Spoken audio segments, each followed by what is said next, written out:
নমস্কার দর্শক, সংবাদ আবির্ভাবের বিশেষ এবং গুরুত্বপূর্ণ সংবাদে আপনাদের সকলকে স্বাগত। আজকের সব থেকে বড় খবর, সুপ্রিম কোর্ট থেকে যে অর্ডারটা এসছে, এই অর্ডারে কিন্তু বলা যাচ্ছে, এমনকি রাজ্য রাজনীতিতে বলা হচ্ছে বিজেপি কিন্তু একটা বড় চাপে পড়তে চলেছে সর্বভারতীয় স্তরে। সুপ্রিম কোর্টের 5 ডিভিশন বেঞ্চ, প্রধান বিচারপতির যে 5 ডিভিশন বেঞ্চ, সেই ডিভিশন বেঞ্চ কিন্তু একেবারে জানিয়ে দিল যে নির্বাচন বন্ড স্কিম অসাংবিধানিক। এই রায় কিন্তু আজকে সুপ্রিম কোর্টের প্রধান বিচারপতির 5 ডিভিশন বেঞ্চ তারা কিন্তু জানিয়ে দিয়েছে। নির্বাচনী বন্ড মামলায় রায়দান করলো সুপ্রিম কোর্ট, আর তাতে ধাক্কা খেল মনে করা হচ্ছে নরেন্দ্র মোদীর সরকার। শীর্ষ আদালত জানিয়েছে 2018 সালে মোদী সরকারের জারি করা নির্বাচনী বন্ড প্রকল্প পুরোপুরি অসাংবিধানিক। তার ফলে অনুদান দেওয়া সংস্থার নাম সামনে আসবে, মানে যারা বন্ড জমাদি করেছিলেন, বিজেপিকে যারা বন্ড হিসাবে সহযোগিতা করেছিলেন, এইবারে কিন্তু সেই সমস্ত সংস্থা বা ইন্ডিভিজুয়াল ব্যক্তি বিশেষের নাম কিন্তু প্রকাশ করতে হবে বিজেপি সরকারকে।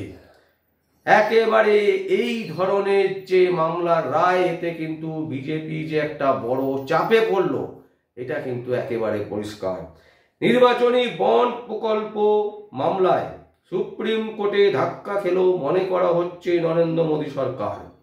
বৃহস্পতিবার মানে সুপ্রিম কোর্টের প্রধান বিচারপতি DY চন্দ্রচূড়ের নেতৃত্বাধীন 5 বিচারপতির সাংবিধানিক বেঞ্চ জানিয়েছে যে বেনামি নির্বাচনী বন্ডের ফলে সংবিধানের প্রদত্ত বাক স্বাধীনতার অধিকার লঙ্ঘিত হচ্ছে। তাই মোদী সরকারের জারি করা নির্বাচনী বন্ড প্রকল্প অসাংবিধানিক।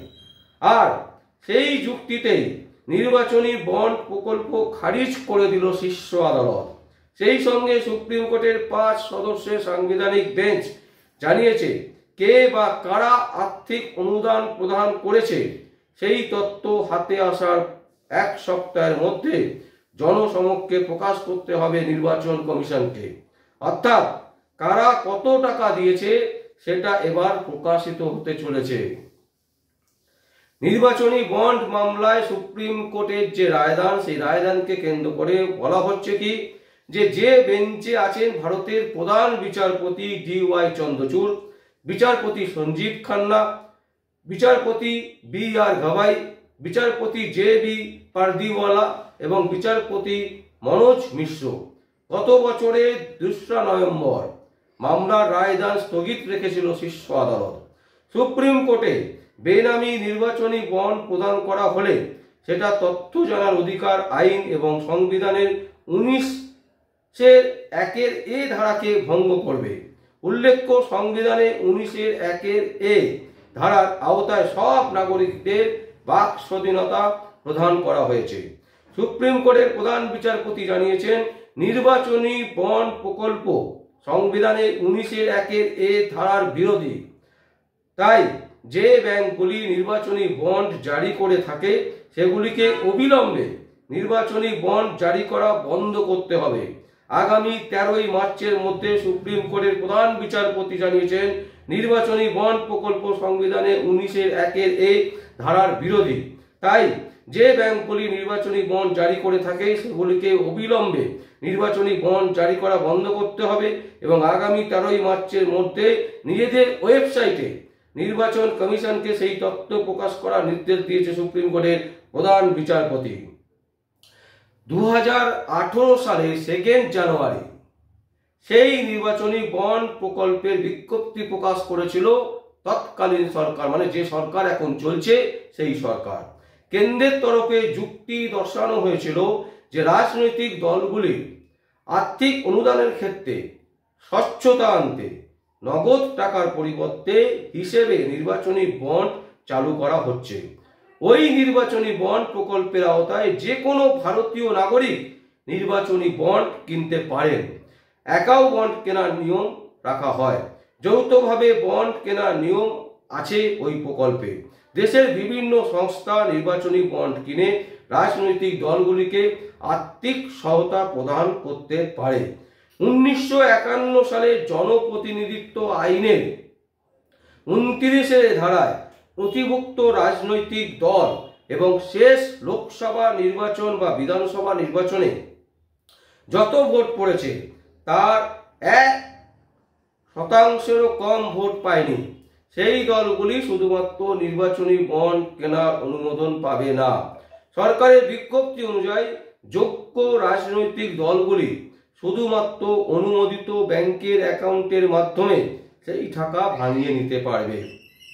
সেক্ষেত্রে কোনো দলকে কে বা কারা কত টাকা দিচ্ছেন সেটা পুরোটাই অন্তরালে থাকবে এবং এই নিয়েই কিন্তু একটি জনস্বার্থ মামলা হয়েছিল এবং সেই মামলার রায় দিতে গিয়ে সুপ্রিম কোর্ট কিন্তু আজকে পরিষ্কার বলে দিল যে নির্বাচনের বন্ড স্কিম অসাংবিধানিক।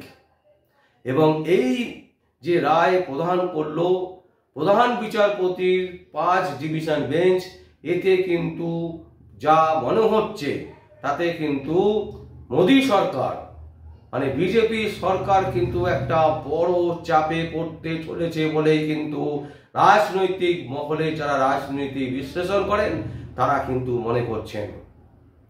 আমরা অনেকের সাথেই কথা বলেছি, তাতে কিন্তু যেটা বোঝা যাচ্ছে যে মোদী সরকার কাদের কাছ থেকে টাকা নিয়েছিল এই বন্ডের মাধ্যমে তার নামের তালিকা কিন্তু আগামী 15ই মার্চের মধ্যে প্রকাশ হতে চলেছে এবং এই তালিকা যদি প্রকাশ হয় তাহলে কিন্তু অ্যাকচুয়ালি মোদী সরকারের ওপরে কিন্তু একটা বিরাট চাপ আসবে এবং ভারতবর্ষের রাজনীতির যে পরিধি, বর্তমান যে পরিস্থিতি চলছে রাজনীতির ডামাডোল, এই রাজনীতির ডামাডোল কিন্তু অনেক পরিবর্তন হয়ে যেতে পারে। মানে আগামী দিনে 15ই মার্চের পর বোঝা যাবে যে অ্যাকচুয়ালি ভারতবর্ষের রাজনীতির যে ইতিহাস বর্তমান যে চলছে এই চলাটা কোন দিকে টান নেবে। কারণ 180 ডিগ্রিও কিন্তু ঘুরে যেতে পারে যেভাবে কিন্তু আজকে সুপ্রিম কোর্ট রায় প্রদান করেছেন। সুপ্রিম কোর্টের এই রায় কেন্দ্রীয় সরকার মানবে কি মানবে না বা তারা কি করবেন, তাদের কি বক্তব্য, সেটা এখনো পর্যন্ত জানা যায়নি।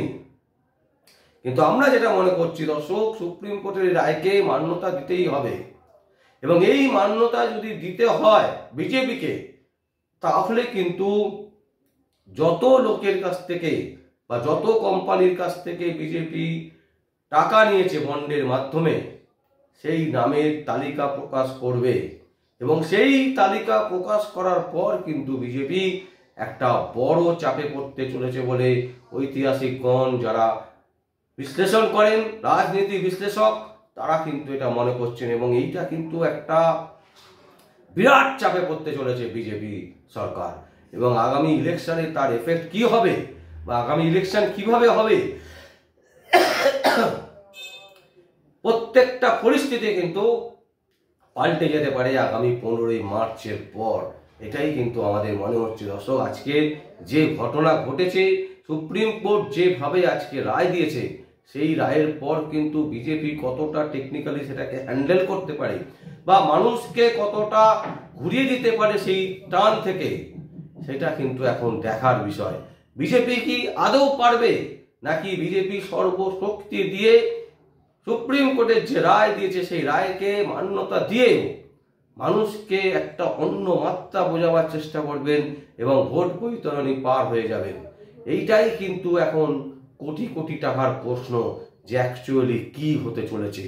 কারণ মানুষের সামনে বিরোধীরা তুলে ধরবেন যে দেখুন এই লোকটা টাকা দিয়েছে, এই লোকটার দ্বারাই কিন্তু সরকার চলছে, এই লোকটা টাকা দিয়েছে, এই কোম্পানি টাকা দিয়েছে, বুঝে নিন মোদী সরকার অ্যাকচুয়ালি কি করেছে।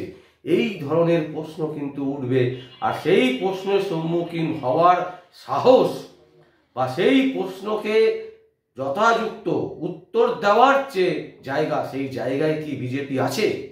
এখন কিন্তু সেটাই ঘুরে ফিরে বেড়াচ্ছে বিভিন্ন জায়গায়। আমরা জানি না যে বিজেপি সরকার বা নরেন্দ্র মোদী এরপর কি চাল দেয় বা দাবার কোন চালে তিনি কিস্তি মাত করেন, সেই দিকে কিন্তু আমাদের সবার চোখ থাকবে।